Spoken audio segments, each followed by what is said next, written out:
भाभी आपके गहने चूड़ी और सैंडल सब कुछ बहुत अच्छे लग रहे हैं। शादी वाले दिन आप बहुत अच्छी लगेंगी। थैंक यू निशा। अच्छा, मैं ये सारा सामान आपके कमरे में ले जाकर एक बार अच्छे से देख लूं? अरे निशा बेटा, घर के लिए भी लेट हो रहा है। कोई बात नहीं माँ जी, अगर नंद जी का इतना ही देखने का मन है तो उन्हें देख लेने दीजिए, जब तक मैं आप सबके लिए चाय बनाकर लेकर आती हूँ। इतना बोलकर आकांक्षा अपनी दोस्त के साथ रसोई में जाती है और चाय बनाने लगती है। और तभी बबीता अपनी दोस्त से कहती है, आकांक्षा तू पागल है क्या, जो अपना सामान शादी से पहले अपनी नंद को दिखा रही है? मेरे ससुराल वाले कितने अच्छे हैं, शॉपिंग करवाकर रास्ते से ही घर चले गए। और तेरी नंद कितनी जिद्दी है, जो तेरी सास के साथ घर तक आ गई और अब एक एक सामान खोल कर देख रही है। तो क्या हो गया बबीता, आखिर वो मेरी ननद है। तू सच में बहुत मासूम है। मैंने सुना है नंद बड़ी लालची होती है, भाभी के सामानों पर उनकी नजर रहती है। अगर उसे तेरी कोई चीज पसंद आ गई ना तो वो तुझसे तेरी चीज छीन लेगी। ऐसी बात नहीं है बबीता, मेरी नंद बहुत अच्छी है, तुम चिंता मत करो। और अगर मेरी कोई चीज उसे पसंद भी आ गई तो मैं उसे दे दूंगी। अब तुझे कैसे समझाऊं, तेरा तो दिल इतना बड़ा है कि तुझे समझाना ही कुछ बेकार है। इतना बोलकर बबीता मुंह बनाकर वहां से चली जाती है।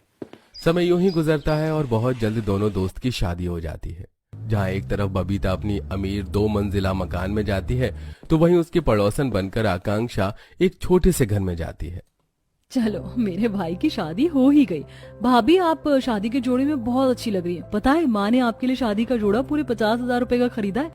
वैसे आपकी चूड़ियां तो बड़ी अच्छी लग रही हैं। अरे बस खड़ी खड़ी भाभी से बातें ही करती रहेगी या उसे उसके कमरे तक भी ले जाएगी?